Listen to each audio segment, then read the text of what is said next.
I want to bring in former governor of Wisconsin, Scott Walker, to weigh in on this. He's standing by live, has also been listening along with this. As we have this playing here, we continue to monitor it. I want to just get your overall thoughts, Governor, what you've seen so far, and maybe if you want to weigh in the line of questionings from Representative Cheney.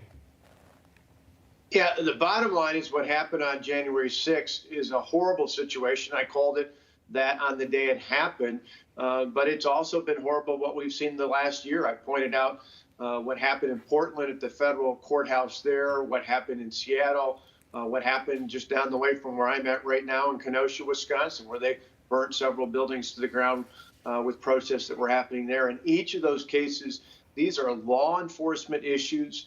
The law needs to be upheld. There needs to be consequences for that. Why they're having a separate commission filled with members of Congress, I think it's pretty obvious to most people.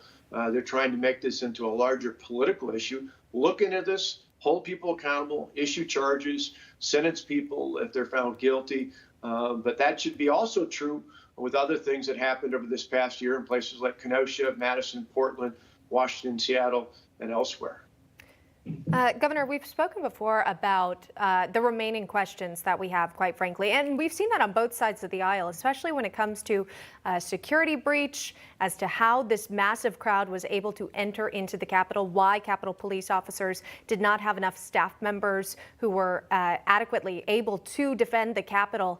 There were also questions about the unarmed woman, the protester, Ashli Babbitt, who was shot and killed. We still have not identified the person who had shot Ashli Babbitt here. Do you think with this select committee, those questions would be asked and even answered?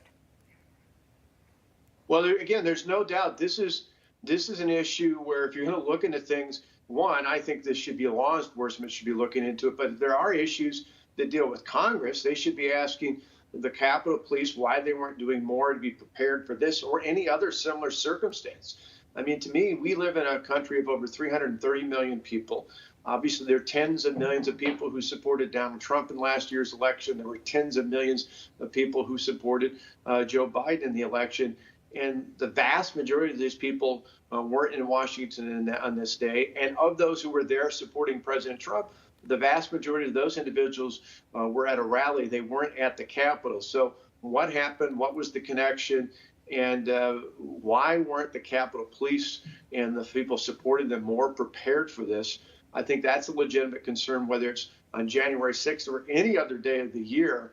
Why aren't they prepared for situations like this? This is a law enforcement issue they should be looking into.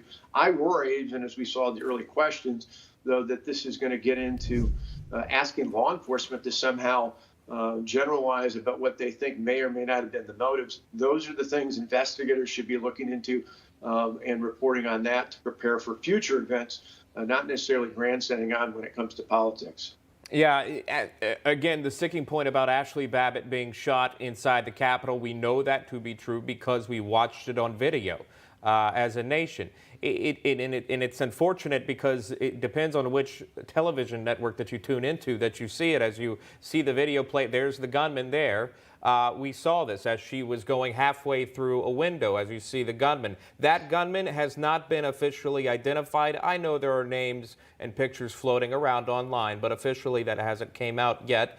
And I say yet, loosely, because I don't know if that will ever be released. I don't know if they ever plan on telling the public who this man is holding the weapon who shot and killed Ashli Babbitt that day. She died inside of the Capitol.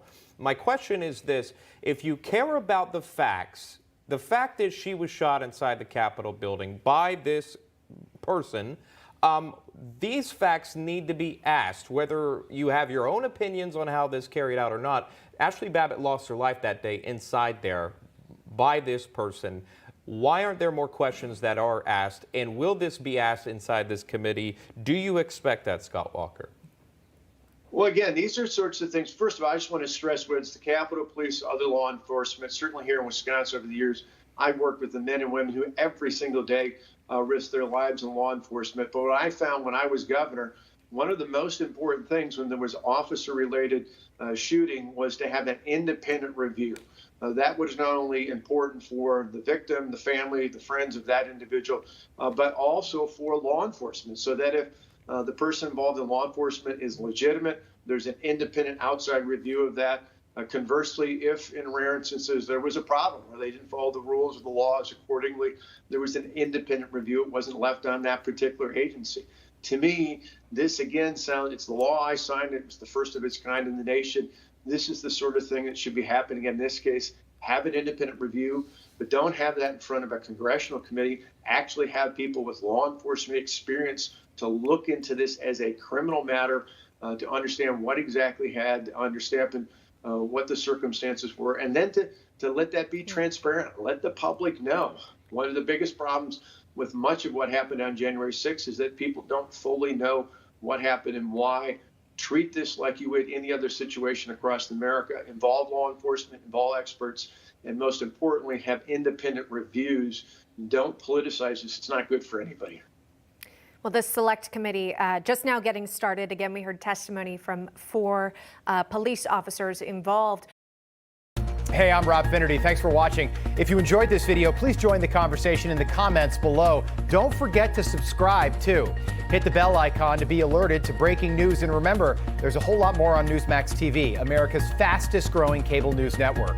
Newsmax TV, we're real news for real people.